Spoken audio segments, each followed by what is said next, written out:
We're flying to Cambodia today. I'm so excited. We've been in Thailand for 3 months. We did not think we'd be here for this long, but COVID came along, very ready to leave and go somewhere new. There really aren't many places that we can go without having to quarantine. We were planning to go to Vietnam, but you have to do, I think, a week-long quarantine there. We were like, no, thank you. Really, our only option for places to go were Sri Lanka or Cambodia. And Sri Lanka does look amazing, but I really want to see Angkor Wat, especially now when there's very few tourists. So I think I'm just going to document our process of getting the visa, getting the COVID test, flying into Cambodia, just to see how easy and painless it hopefully is. First up was the visa. To get a Thai visa, we had to send our passports into the embassy in Canberra and then get them sent back. Luckily, Cambodia makes it so easy. Literally, I just Googled Cambodia visa. We just did it online. We uploaded a photo of our passport. So there is space to add your health insurance and your hotel reservation documents, but we did not add those because it didn't say we needed to, and it was totally fine. Just make sure you upload your vaccine certificate, and the visa type is visa T for tourist. And then I think it took about 3 working days and we got the visa. It costs $36 and it gives you 30 days in the country. Okay, let me just clarify that I thought it was 30 days, but it's actually 1 month. And normally that doesn't make a difference unless, like us, you're traveling in February and you missed out on an extra 2 days that you could have had in Cambodia. So keep that in mind. And it's valid for 3 months. So we got it last week and it will be valid for 3 months from there. The only thing to keep an eye out for is make sure that you're doing it through the actual government website, because there's a few scammy websites out there that'll charge you more money, and it's kind of like they're sort of like a visa agent, but really it's so simple to just do it online. Highly recommend that. Now the COVID test, we are currently in Koh Samui, and all I did was Google fit to fly certificate Koh Samui. Found a place to do it. It is expensive, that's the thing. It costs $100 each, which is really steep, but it was so easy. We went in yesterday, gave in our passports, did the test.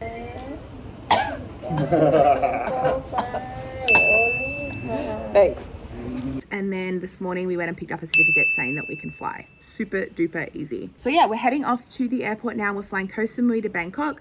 Got a layover in Bangkok and then on to Phnom Penh. We've got to pick up our baggage and check out and check back in, which is going to be annoying. Fingers crossed it all goes smoothly. So anyway, I think our taxi is almost here, so to the airport. All right, made it through security, having an airport beer. It was actually very, very easy to get on this flight. We didn't need anything, but when we get to Bangkok and we transfer to the international flight, I think that's when it might be a little bit harder, but so far, so good. All right, we've made it to Bangkok. Remember how I said that everything was going really well? Well, funny story. We've made it to Bangkok. My bag did not make it to Bangkok because when we checked in, they scanned it and it turns out that there was a power bank in there, like a phone charger, which you're not allowed to have. So instead of telling me then, when I was at the airport for 3 hours, they just didn't put my bag on the flight. So I had to give them permission to open it up, take it out. They're gonna send it on the next flight, but it's not gonna get here before our connecting flight to Cambodia. So they're gonna send it to Cambodia tomorrow morning. Cool. Oh well. Anyway, now we're off to find our next flight. Okay, update number 2 of things going wrong. Turns out that you need printed copies of your e-visa. Remember how I was like, oh my God, it's so easy. You just do it online, no problem. Turns out you have to print it. So we got to the airport, tried to check in. They said no. Luckily, you just go down to like the tourist police office and they print it for you. So now we're gonna try and check in again. Fingers crossed. So you need your e-visa printed, you need your vaccine certificate printed, and you need your fit to fly test printed.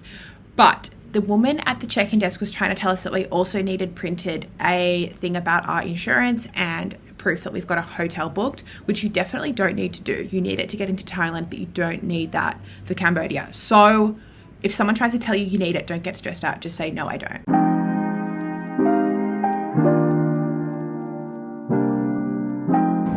Okay, we've made it to Cambodia.